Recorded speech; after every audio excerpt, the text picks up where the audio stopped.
My name is Justin Ramer, and welcome to Ramerland. Tonight we will be interviewing several intellectual people, including the man himself named Mr. Gatsby. We will be talking about some of the crazy parties he's been having and how I've been attending them. I'd like to introduce to you a friend of Gatsby named Nick Carraway. How's it going, buddy? It's great to be here in this beautiful set of New York, Mr. Ramer. Go take a seat, young fellow. What brought you out east, buddy, old pal? Well, you see, Mr. Ramer, everybody I knew was in the bonds business, and I supposed you could support one more single man. All my aunts and uncles talked it over as if they were signing me up for a prep school. Mr. Carraway, the stock business is quite difficult. How did you get to learn about it? Well, you see, Mr. Ramer, there was so much to read for one thing. This business does require a man to be quite acute. I bought nearly a dozen volumes on banking and credit and investment securities. You live in Westlake, is that correct? Correct.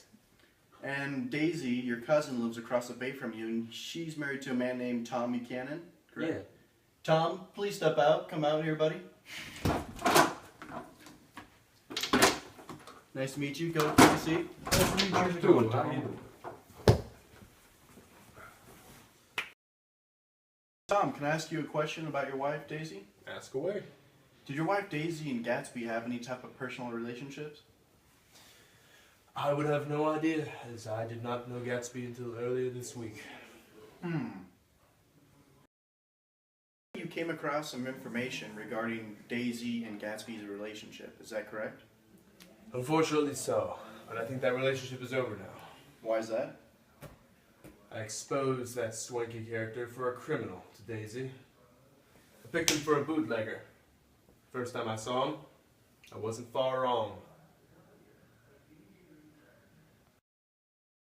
Far off. What was he actually doing?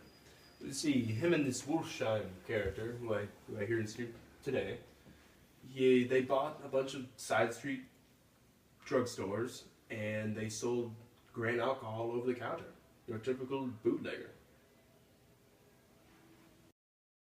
Now I will be introducing Mr. Wolfsheim. Huh. Oh, there he is. So hey, how's it going? You still got that supply I gave you? Yeah, I still got it, but let's talk about that another time. Go and take a seat, buddy.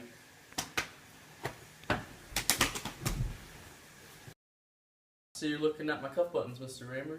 Finest specimens of human molars. Ah, yes, they're very interesting. But what's more interesting is your dealings with Mr. Gatsby. Tell me about him. Well, let's just say we do our share of privy business together. We just seize the opportunities.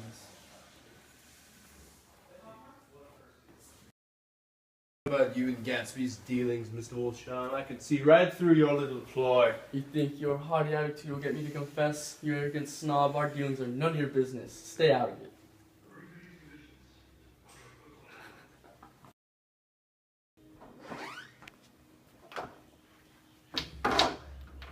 Good day, old sport.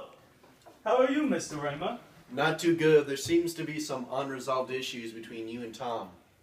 Oh, really?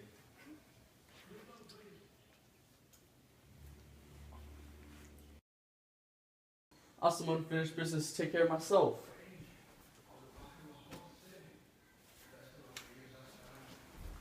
Nonsense, Dale.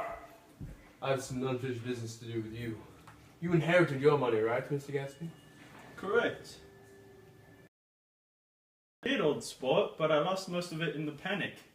In the panic of the war, old sport.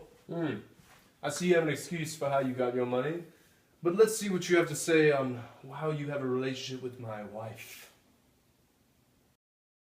What's been going on? I want to hear all about it. This has been going on for 5 years now, and you didn't even know? You refuse? What? You've been precipitately seeing Daisy for 5 years? Correct. Well, it doesn't matter anymore. As of a few hours ago, she seems to be past you. We shall see. But in the meantime, if I hear anything about Daisy being treated unfairly, things will not end well for you. Alright, that's enough threats for tonight. I'm going to have to say, with my greatest rancor, that Ramerland is officially over, and join us next time.